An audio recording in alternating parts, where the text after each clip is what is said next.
Esther.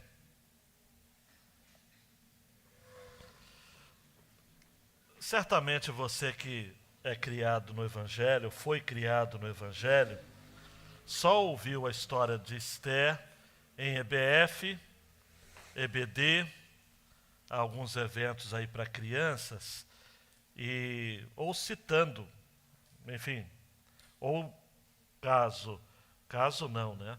Partindo do pressuposto que você é alguém que lê a Bíblia, sem dúvida nenhuma, num desses seus desafios pessoais de ler a Bíblia toda em um ano, você passou por Esther. Há alguns problemas que a gente sempre tem quando algumas histórias bíblicas são contadas para as crianças sem um devido preparo, é que geralmente se conta exaltando por demais os personagens, não é? Coloca os personagens como heróis. E na Bíblia só tem um herói, que é Deus. Esther era uma mulher como qualquer uma das nossas irmãs aqui, pecadora. O contexto do livro de Esther, a propósito, é um contexto de afastamento espiritual. É um contexto que alguns teóricos chamam de assimilação cultural. O que significa isso? Já havia passado cerca de um século que o povo estava exilado, já havia passado da Babilônia para o regime da Babilônia para a Pérsia.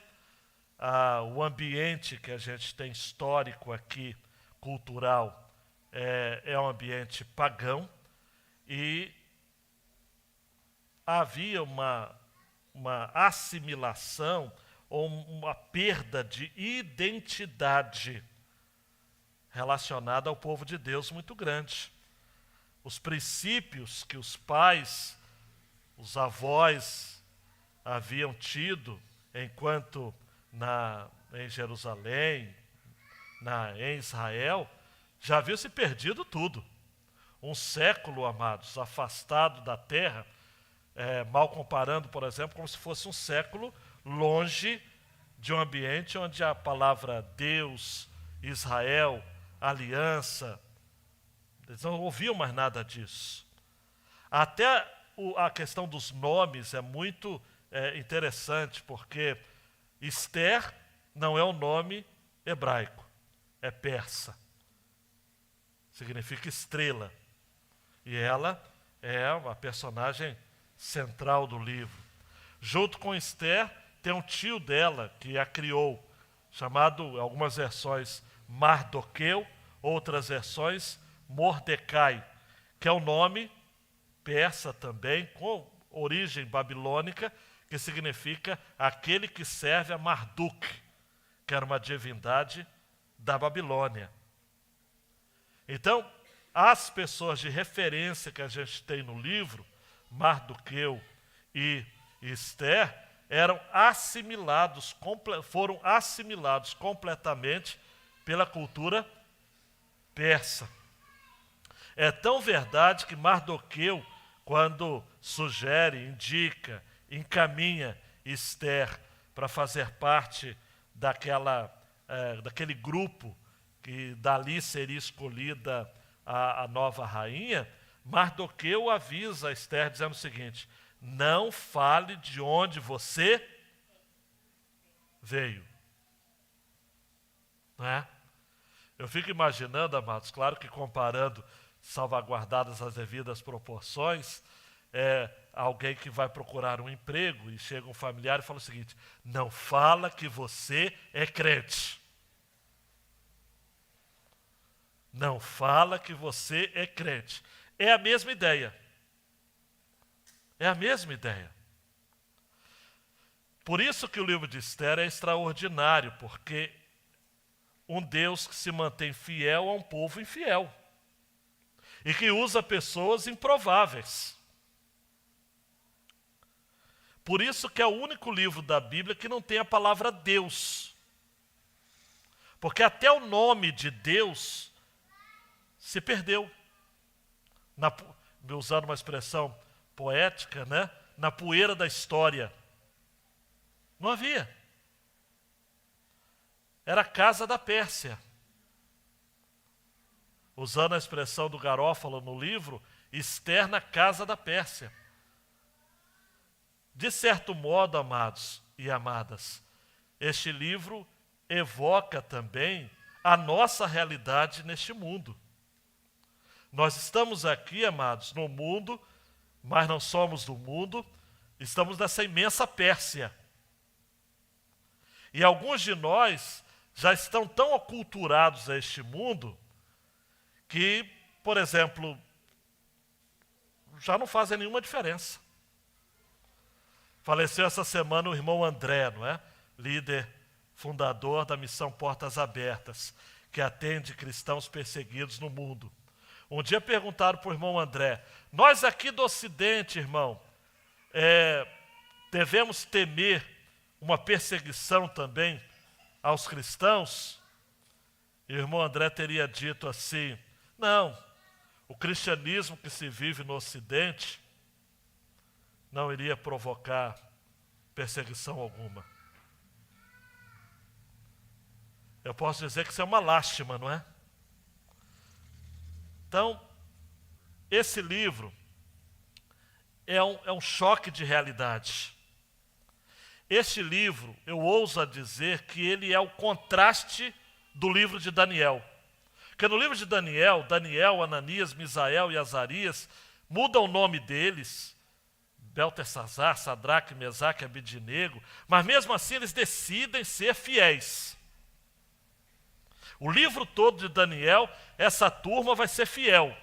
Não vai se ajoelhar, os amigos de Daniel não vão se ajoelhar diante da estátua. Daniel vai parar na cova dos leões, justamente porque ele não deixa de orar 3 vezes ao dia. Enfim, é o livro do testemunho. Esther, me permita uma expressão, está tudo dominado. Está tudo dominado. Mas é claro que, olhe para mim, tem uma diferença sutil aqui. Sutil, teoricamente, mas na prática é enorme. Daniel e seus amigos foram criados em Jerusalém e foram levados cativos na adolescência. Então eles tinham ainda, Fernando, lembranças, memórias de Jerusalém.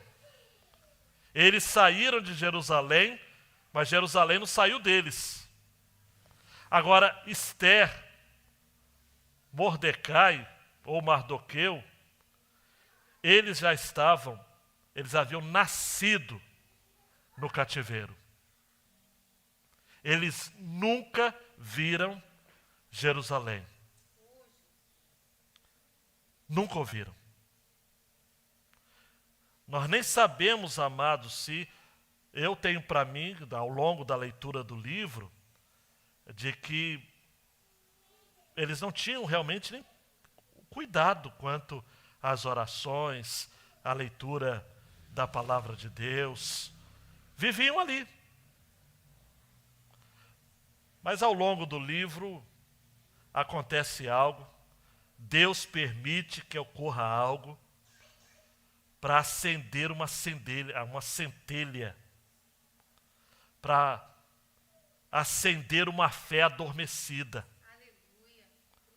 Uma fé que eles nem julgavam que tinham ainda. Por isso que o livro de Esther é o livro das viradas. É o livro das reviravoltas. É o livro em que, quando se acha que as coisas vão caminhar bem, começa a piorar. Mas também quando acha que vai degringolar de vez para o mal, acontece uma outra coisa e o jogo vira. É o livro das reviravoltas. É Deus nos detalhes. Claro que nós lemos o livro de Esther, queridão e queridona, numa visão muito privilegiada. Porque a gente sabe, você já deve ter lido o livro todo para aguardar essa exposição, você sabe, caramba, vai dar certo. Agora, quando se estava vivendo, não. Dá um clique aí, Luiz, por favor. não sei se dá para ver aí, mas depois você acompanha, pelo menos na transmissão, para poder anotar. Os capítulos 1 e 2, há uma festa. O livro, na verdade, começa com uma festa e termina com uma festa. 1 e 2 é a festa de Assuero, a festa da loucura. A festa da loucura. É igual a festa da torcida do Cruzeiro, que encontrou com a torcida organizada do Palmeiras, lá na Fernão Dias. 4 feridos, tiro, enfim. É a festa da carnalidade. É a festa do vinho. É a festa do exagero. É a festa da ostentação. 3 a 4, nós temos, acontece algo que mobiliza o povo de Deus que estava adormecido ali. Deus levanta um inimigo. Abri um parênteses aqui para vocês, olhe para mim, por favor. Todas as vezes que a igreja de Jesus estiver dormindo, deitado eternamente em berço esplêndido, Deus manda um Amã. Deus manda um problema. E Amã não era um probleminha pequeno, não. Ele era uma amalequita. Não é brincadeira, não. Ele era descendente dos amalequitas, inimigo histórico do povo de Deus. E aí que entram os detalhes que é incrível no livro. Mardoqueu, João Batista, era descendente do rei Saul. Era benjamita. Amã era descendente de Agag. Por isso que ele é chamado de Agagita, que é um amalequita. Então ali é como se a história voltasse, e quando chegar esse tempo eu vou explicar, porque era para Saul ter matado Agag. Saul não matou. Samuel precisou matá-lo, porque era um rei pagão. E aí passaram-se séculos e séculos e séculos, e os dois descendentes voltam a se encontrar. Mobilização. 5 a 7, nós temos alguns banquetes que acontecem, que Esther, Mardoqueu e Esther, amados, acordam. E falam, não, nós somos judeus.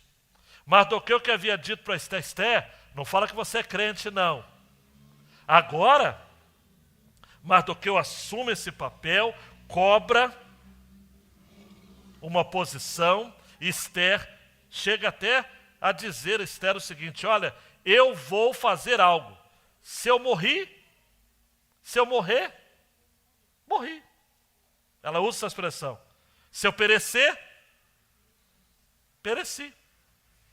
O que leva, queridão e queridona, alguém que é fraco na fé, de repente chegar a ponto de dizer o seguinte, eu vou defender minha fé. Se eu for perseguido, demitido do meu trabalho, se a minha família me expulsar de casa, não importa. Eu vou pagar o preço de servir a Jesus. Aconteça o que me acontecer. Como explicar isso? Não tem explicação. É Deus que criou em Mordecai e Esther essa coragem. 8 e 9, capítulos 8 e 9, nós temos a resistência. É a parte, ao meu ver, mais complexa da guerra, do livro. E acontece uma guerra realmente, 75 mil pessoas morrem. Chegando lá, eu vou explicar por quê. Não é uma guerra. Deus não permite que o povo dele ataque os pagãos, mas autoriza o seu povo a se defender do ataque dos pagãos. E nessa guerra justa, eu vou explicar depois por que é uma guerra justa, há uma resistência. Nessa resistência, o livro termina depois, capítulos 9 e 10, com uma outra festa. Só que aí a festa chamada do Purim, que significa sorte. Que para o mundo é sorte. para a gente não foi sorte.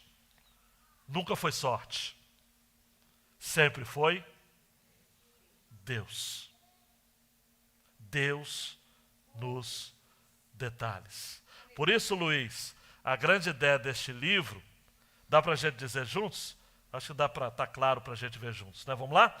Nosso Deus atua nos detalhes para a preservação do seu povo eleito, usando providencialmente pessoas improváveis. Nosso Deus atua nos detalhes, preservando o seu povo. Interessante, amados, porque se o decreto de Assuero, orquestrado por Amã, o amalequita, de matar todos os judeus em todas as 127 províncias do reino, desse certo, Jesus de Nazaré não tinha nascido.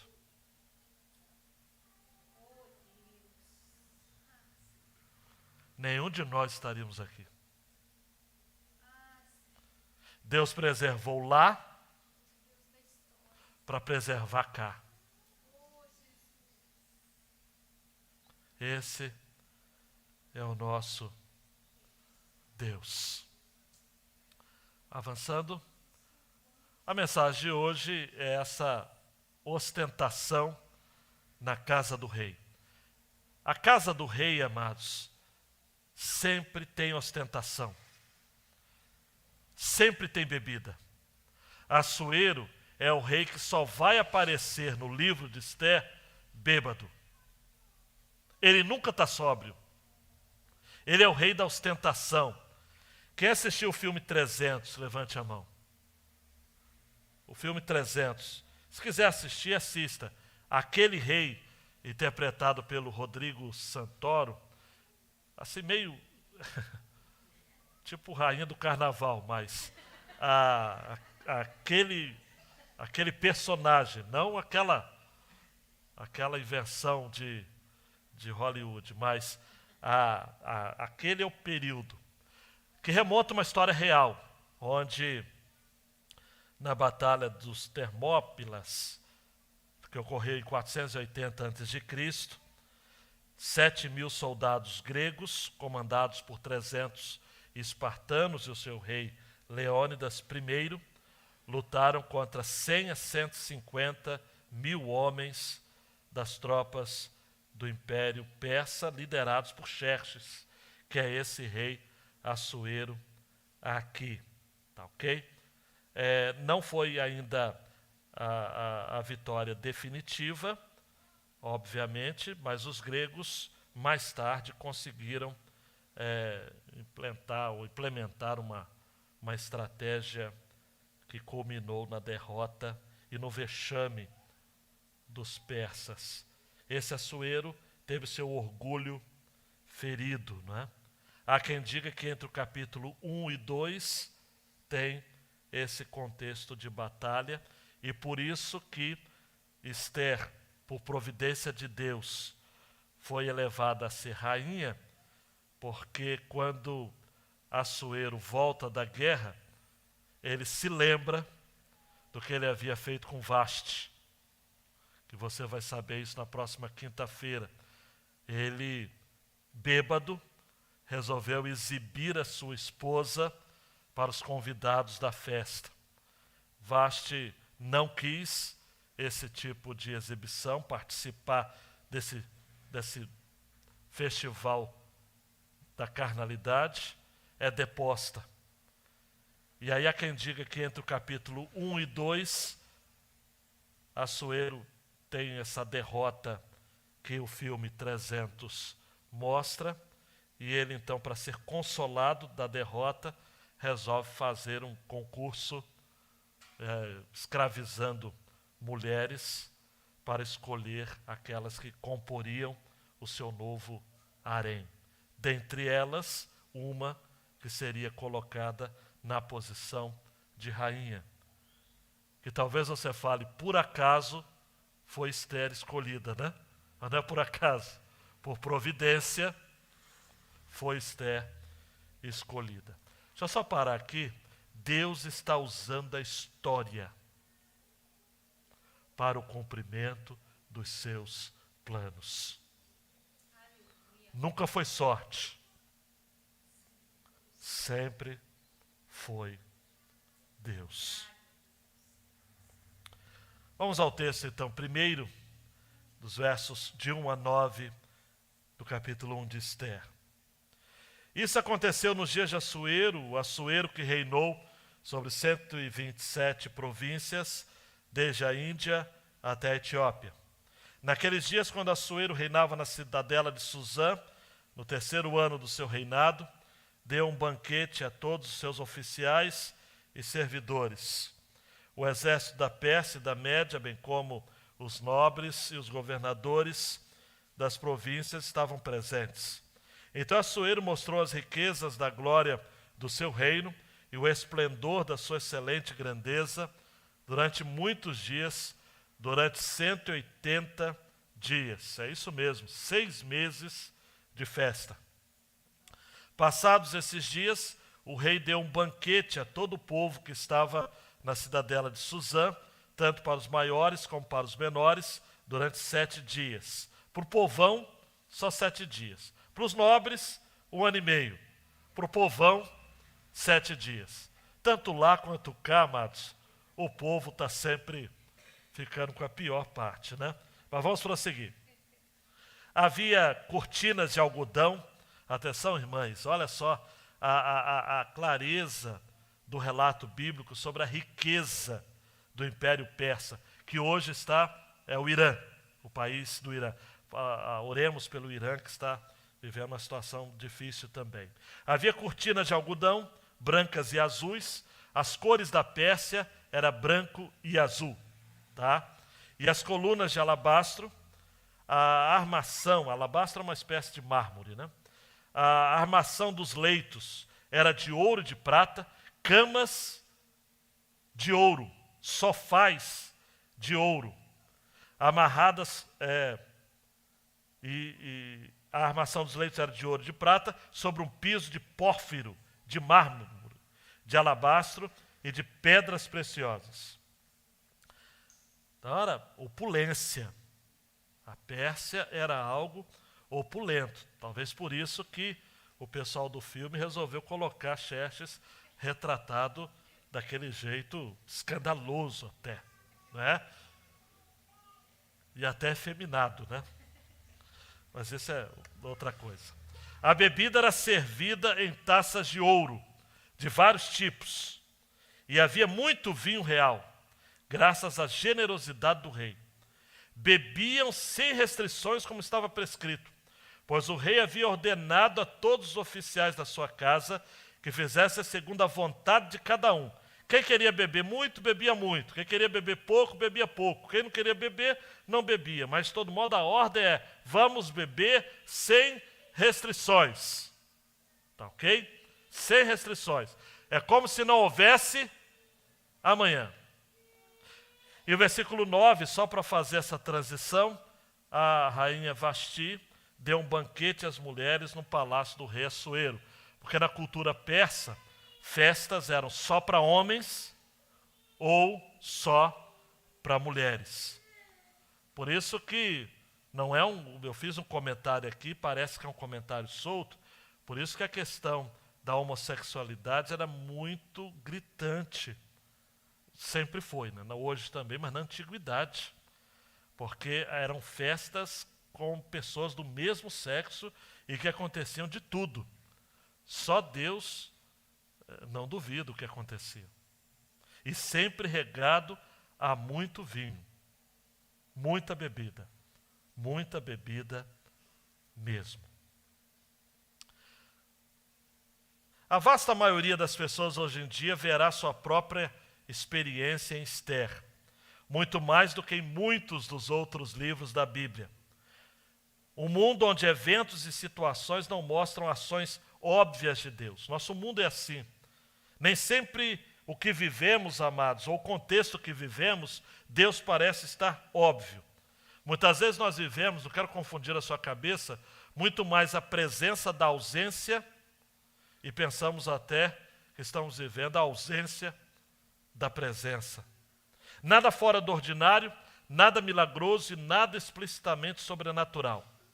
Na superfície, muitas vezes parece que Deus está ausente ou escondido de vista. O Emílio Garófalo coloca isso.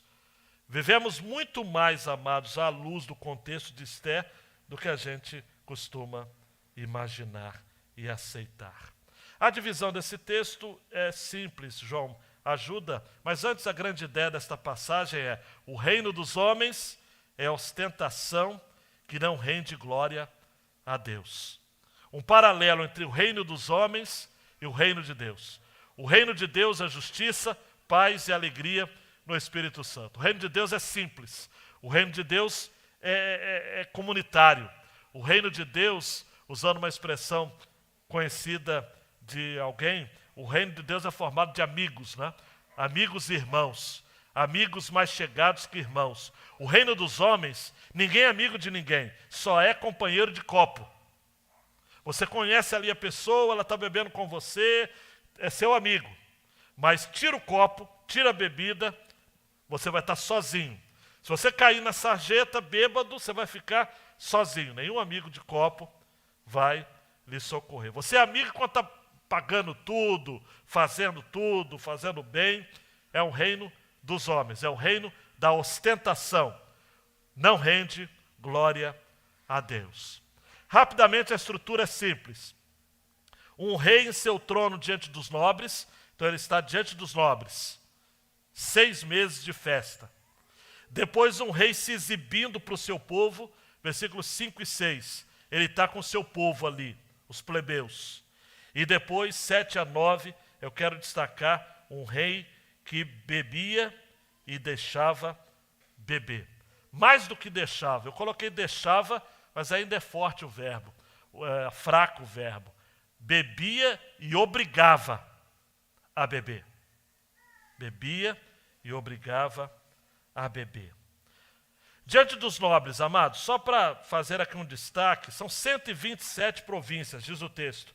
Isso aconteceu nos dias de Assuero, o Assuero que reinou sobre 127 províncias, desde a Índia até a Etiópia. Eu não fica com o mapa mude na cabeça, não. Eu sei que tem gente que já está saindo fumacinha aí. Eu vou ajudar.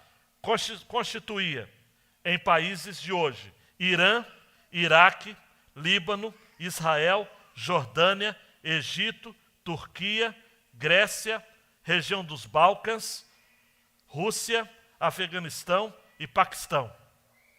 É coisa à beça. Era uma baita festa. Franklin Ferreira tem a ideia de que essa reunião, essa grande festa, era para fazer uma campanha contra a Grécia, para levantar recursos, gostei muito dessa ideia, para guerrear contra os gregos.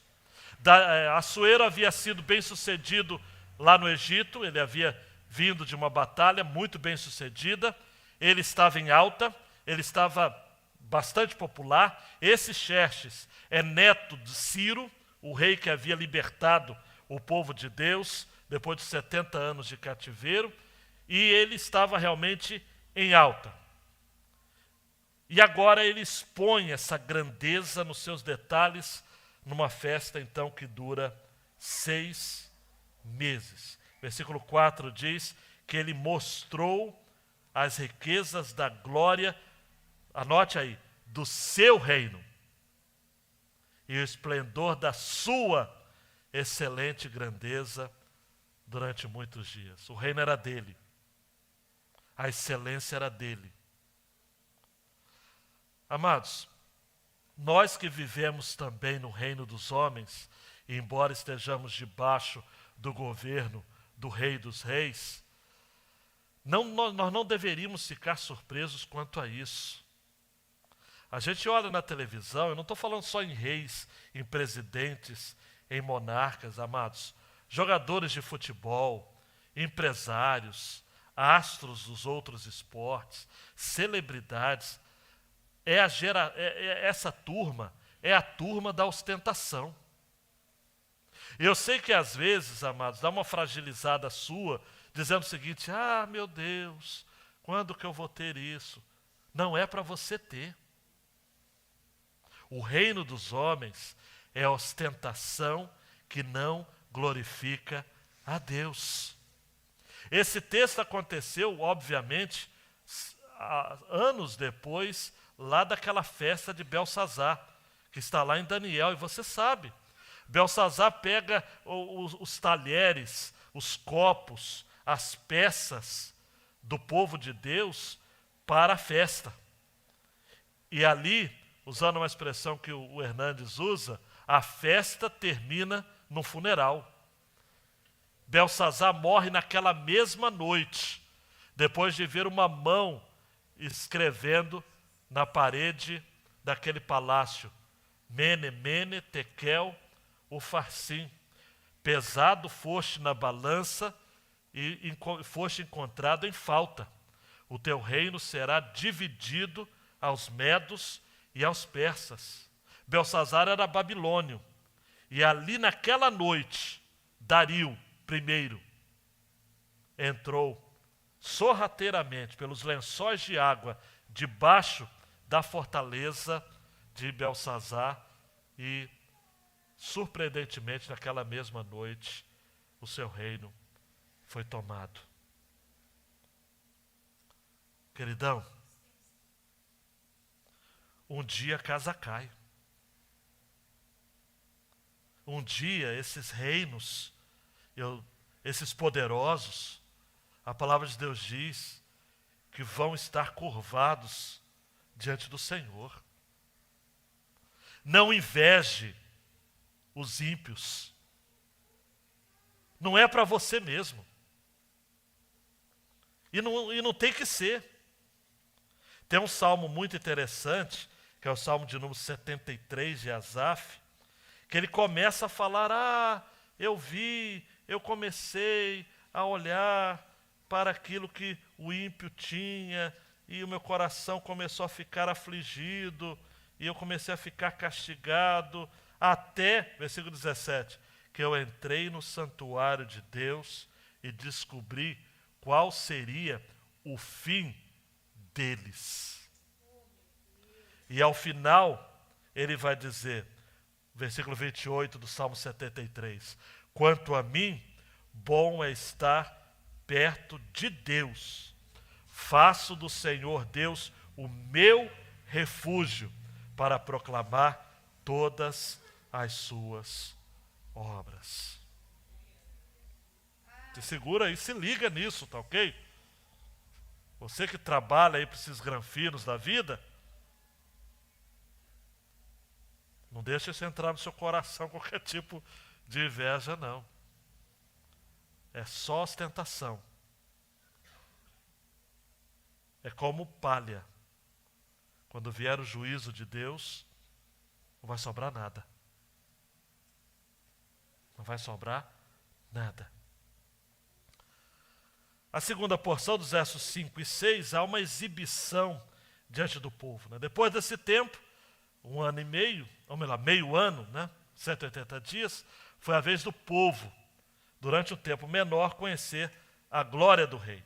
Comentaristas explicam, amados, você segura aí na cadeira, que esse palácio de Suzã tinha 36 colunas, aquelas colunas persas, cada uma com 20 metros de altura, né?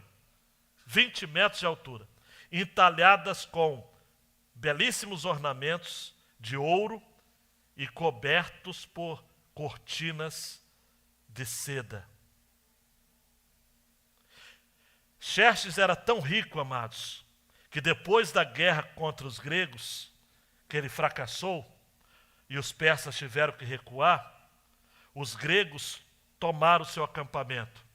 E Heródoto, historiador grego, vai dizer que os gregos encontraram sofás de ouro e de prata. Preste atenção, não eram moedas de ouro e prata. Não eram estátuas de ouro e prata. Eram sofás. Riqueza. Mas tudo passa, amados. Os gregos, quando vieram, você conhece um pouco de história geral, Alexandre o Grande, quando chega na Pérsia. Tem um outro filme também sobre Alexandre o Grande que vale a pena assistir, embora também tenha um estereótipo, é um filme até bem... Mas só para conhecer um pouco do contexto, quando ele chega na Pérsia, aparece no filme, ele chegando na Pérsia e vendo toda aquela riqueza.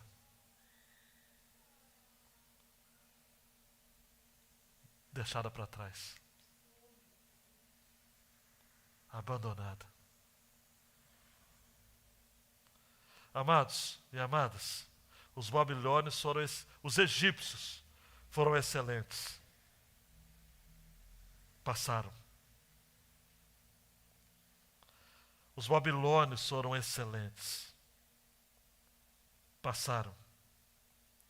Os persas foram excelentes. Passaram. Os gregos foram excelentes. Passaram. Os romanos foram excelentes. Passaram. O único reino que prevalece e sempre vai prevalecer. Você sabe qual é, né? É daquele que nos ensinou a orar, lá em Mateus 6. Venha o teu, seja feita a sua, assim na terra, como no céu. Os reinos dos homens passam, amados. Passam. Terceira e última porção, bebendo e deixando beber. Versículo 7 diz que a bebida era servida em taças de ouro, amados. Muito vinho real. Muito vinho. Graças à generosidade do rei. Era porque Assuero era bonzinho, por isso dava bebida para todo mundo? Não. Era uma forma de dominação, amados. Bebida. Bebida à vontade. Depois, foi feita uma lei para que as pessoas bebessem sem restrições, segundo a vontade de cada um. Bebida servida generosamente. O cenário, amados, aqui é de luxúria e de despreocupação com a vida. Beber sem restrições, amados. Eu vou beber, cair, vou beber de novo e cair. Nada mais babilônico, nada mais persa, nada mais brasileiro. Não quero lhe cansar, amados, mas é um alerta que eu quero dar. No Brasil, o consumo de bebidas alcoólicas cresceu nos últimos 10 anos 43,5%. Hoje, em média, com mais de 15 anos de idade, cada brasileiro bebe 8,9 litros, quase 9 litros por ano. Esse dado mais recente é divulgado pela Organização Mundial da Saúde, é recente, mas de 2016, não é tão recente. Supera a média mundial. A média mundial é 6,4 litros. No Brasil, é quase 9. Eu não precisava ficar falando isso, mas a bebida, mesmo após os primeiros goles, dão efeitos nocivos às pessoas, que alguns são cumulativos.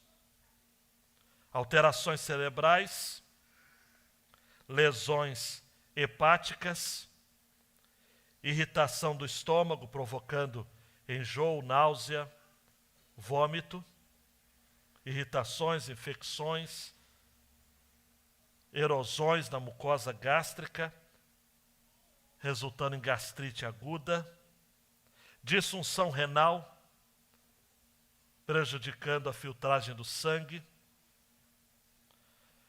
A ingestão exagerada do álcool pode aumentar a diurese, que é a produção de urina, o que provoca desregulação da concentração de eletrólitos no sangue, elevação da pressão arterial, alteração no funcionamento dos rins, causa inflamação no pâncreas. Quem consome muita bebida alcoólica pode desenvolver pancreatite crônica, que provoca endurecimento e redução do órgão. Isso provoca dor na região abdominal, diarreia com fezes gordurosas, perda de peso e diabetes. A bebida provoca problemas cardíacos. A ingestão de álcool em doses moderadas, há quem diga que pode trazer benefícios à saúde, mas, contudo, porém, está comprovado de que a ingestão também desencadeia problemas cardíacos. Cardiomiopatia alcoólica, arritmia, pode provocar AVC, hipertensão arterial. Se não fosse o bastante, enfraquece o sistema imunológico, porque reduz a produção de glóbulos vermelhos. Uma pessoa que bebe uma grande quantidade de álcool, mesmo uma única ocasião, tem mais chances de desenvolver pneumonia, tuberculose e anemia, por exemplo. E, para terminar, porque pode parecer uma coisa assim, mas é realidade, o consumo excessivo de bebidas alcoólicas aumenta o risco de desenvolvimento de alguns tipos de câncer, como câncer na laringe, faringe, boca, esôfago, fígado, estômago, intestino e mama. Consumo de bebidas alcoólicas e o risco de câncer é evidente. Mas essas são orientações médicas, mas a Bíblia também já dizia. Vamos lá? Provérbios 20, verso 1. O vinho é zombador e a bebida forte causa alvoroço. Todo aquele que é vencido por eles não é sábio. Provérbios 23, 31 a 35. Não olhe para o vinho quando se mostra vermelho, quando resplandece no copo e desce suavemente. Pois no fim morderá como a cobra e picará como a víbora. Seus olhos verão coisas esquisitas e o seu coração levará a dizer coisas perversas.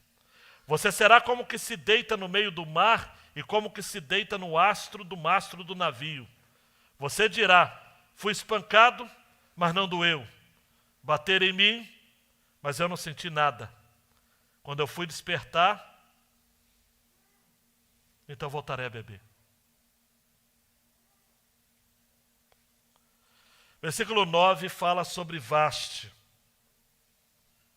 E na quinta-feira que vem eu vou estar falando o que aconteceu em detalhes. Bêbado, Assuero resolve fazer algo que pela cultura persa era um absurdo. Ele quis exibir a sua mulher aos homens que estavam bebendo com ele. Eu sigo a ideia de um comentarista que quando o texto fala de que ele manda que Vaste viesse com a coroa, eu sigo esse entendimento desse comentarista de que com a coroa significa unicamente com a coroa.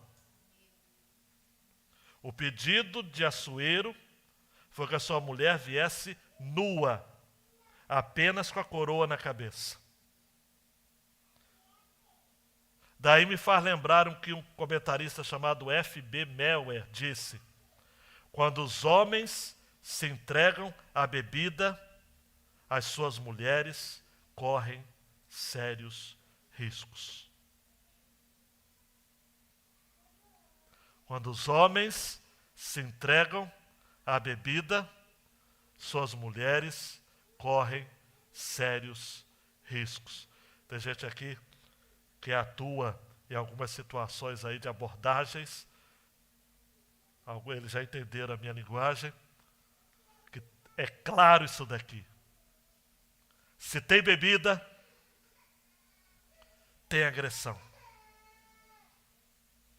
Tem bagunça. Tem morte. Tem carnalidade. Bebida nunca está associada a uma coisa boa. Eu nunca vi alguém no meu gabinete falando, pastor, eu tenho trauma de família, mas a minha família, quando bebia, era uma bênção. Eu só ouço o contrário.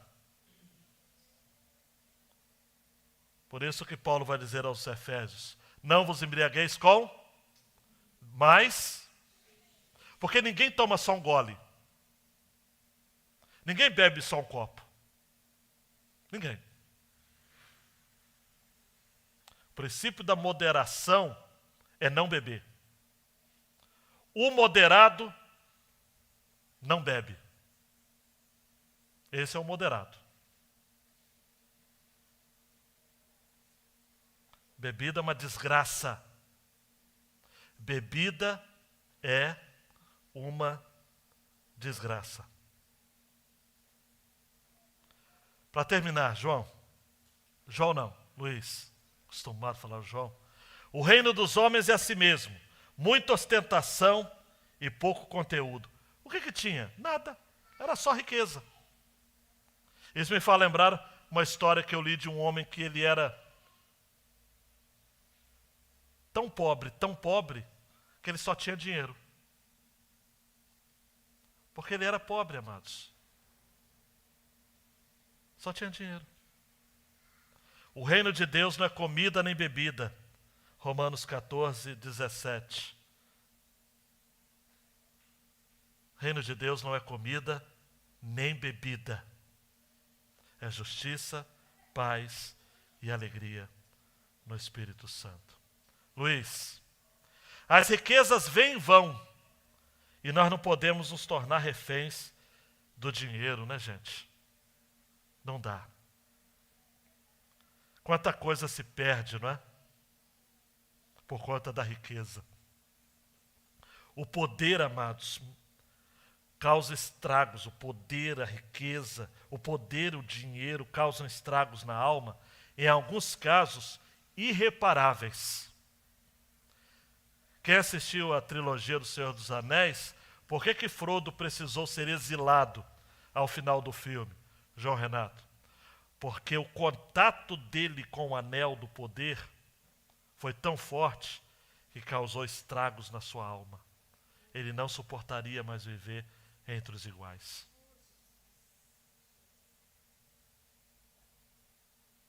O poder marca. Por isso que Jesus vai dizer, não acumulem tesouros sobre a terra, onde a traça e a ferrugem corrói e onde os ladrões escavam e roubam, mas ajuntem tesouros no céu, onde as traças e a ferrugem não corrói e onde os ladrões não escavam nem roubam. Mateus 6, 19 a 20. E meu último ponto, Luiz, quero que você preste muita atenção, você que está aqui, você que está em casa, é o ensino que eu vejo claro nas Escrituras. A bebida não deve ser tolerada em nosso meio. Crente que bebe expõe uma necessidade que só pode ser suprida por Deus. E aí ele busca suprir na bebida aquilo que ele só pode receber do próprio Deus. Nós vivemos um tempo, amados, que é uma cultura tolerante no meio evangélico, em alguns segmentos, a respeito da bebida. Mas me parece, amados, de que é uma tolerância irresponsável. Porque só há desgraça em contexto de bebida. Em Abacuque 2, 15 e 16 diz assim, ai daquele que dá ao seu companheiro vinho misturado com seu furor e que o embebeda para lhe contemplar a nudez. Você ficará coberto de vergonha em vez de honra. Beba você também e mostre a sua incircuncisão. chegará a sua vez de pegar o cálice da mão direita do Senhor e a sua glória se transformará em vergonha. Espere, queridão, chegará um dia que nós estaremos participando da ceia, das bodas do Cordeiro, lá em Apocalipse 19. E aí vai valer a pena. Agora, enquanto estamos aqui, amados, a bebida não pode ser tolerada em nosso meio, porque ela evoca descontrole. A bebida rouba do homem a razão, a sua mais preciosa joia, Matthew Henry vai dizer, e transforma-o em um tolo, o maior mal que pode haver.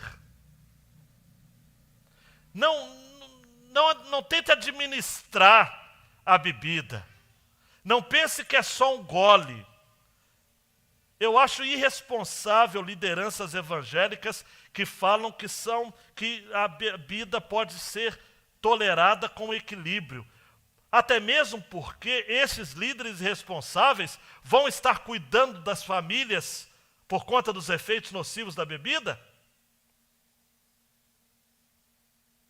Amados, a nossa igreja, na ceia do Senhor, não é vinho de verdade, é suco de uva, para não suscitar memórias gustativas nos nossos irmãos que se recuperaram do alcoolismo. Até ceia do Senhor com vinho, ao meu ver, é uma irresponsabilidade. O posicionamento bíblico ortodoxo sempre foi o abstêmio. O abstêmio. Porque a bebida causa dissensão. A bebida causa discórdia. A bebida causa violência. A bebida traz dor e vergonha. Muita vergonha. Nós não precisamos beber, amados. Beber para quê? Para ficar alegre? Para comemorar? Não tem lógica isso. A sua porção não é o Senhor? O Senhor não é a sua alegria? Vamos brindar com água, com suco. O que estiver à nossa mesa. Não vamos dar mau testemunho da nossa fé, nos aliando àqueles que bebem para ser felizes. Nós não precisamos disso. A festa de Açoeiro, mais um toque, Luiz, é a festa do reino dos homens. E o reino dos homens é a ostentação que não rende glória a Deus. Fica de pé, meu queridão e minha queridona, e faça um voto aí no seu coração. Talvez você tenha curiosidade para beber, ou até mesmo, pode até ter essa prática, mas para e pense. Você não precisa. Você não precisa disso. Absolutamente. Você não precisa disso.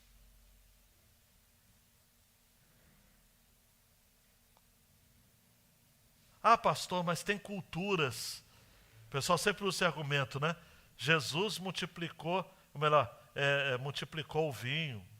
A cultura lá, a cultura de Portugal, a cultura... Não, mas não é questão cultural. Era cultural na Pérsia beber também. É cultural no Brasil beber. Só que o cristianismo é contracultural. O cristianismo é contracultural. Então não é questão de cultura. É questão de você entender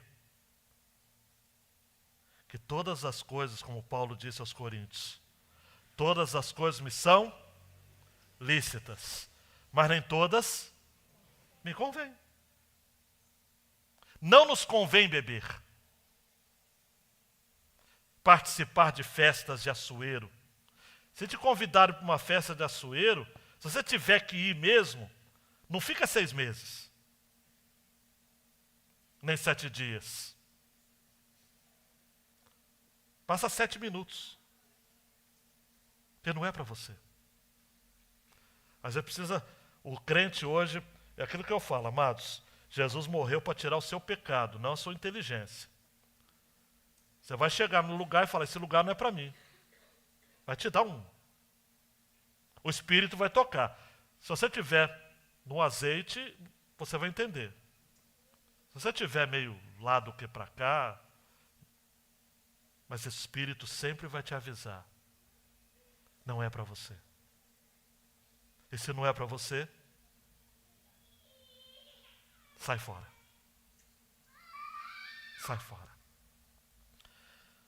Deus, essa é a primeira mensagem no livro de Esther. É a primeira mensagem. O contexto é um reino humano. É bebedeira. É orgia. E nesse contexto, o povo de Deus vai ser preservado. É difícil a gente imaginar isso. Mas o moderado é o que não peca. Muitas vezes, ó Pai, uma das maiores evidências de uma vida piedosa é a covardia. A covardia em relação a pecar.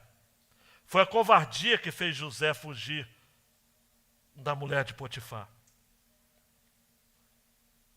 De certo modo, foi a covardia que fez, aliada, obviamente, tanto um caso quanto o outro, a fidelidade do Senhor, mas a covardia no sentido de dizer, eu não dou conta, eu não vou administrar, eu não vou ficar com a mulher de Potifar e ao mesmo tempo ser crente, como José. Ele não pensou nisso, ele tomou uma decisão. É a covardia que faz a gente tomar uma decisão. Foi Daniel, ele falou, eu não vou ter condições de comer a comida do rei e ao mesmo tempo ser crente. Então, eu vou abrir mão da comida do rei. Em todos os contextos em que eu sou afligido e os meus irmãos e irmãs aqui são afligidos com tentações, a gente precisa reconhecer, eu não dou conta, eu não posso administrar. Tem gente aqui que não pode passar na frente de um bar. Então, melhor passar por outro caminho. A gente precisa aprender que na nossa fraqueza, como Paulo vai dizer aos Coríntios, 2 Coríntios 12, na nossa fraqueza é que a gente é forte. Quando a gente é fraco é que a gente é forte. Naquilo que a gente tem medo é que a gente vence. Não é naquilo que é ponto forte, é naquilo que é ponto fraco. E Deus revela o ponto fraco dos meus irmãos, a começar de mim. Para a gente fugir do pecado. Pecado a gente não administra. Pecado a gente não conversa. Pecado a gente não tenta levar. Pecado a gente acaba com ele. A gente não dá espaço para ele crescer. Faça isso, ó Deus, na nossa vida. Só está começando a série. Mas essa é a série. Deus nos detalhes. Que o Senhor use as nossas vidas nesse mundo que vivemos para continuarmos vivendo em fé, a despeito das perseguições e oposições que a gente certamente vai enfrentar. No nome de Jesus. Amém. E amém. Ora silenciosamente, queridão e queridona. Estamos encerrados, mas eu vou estar à porta para cumprimentar vocês.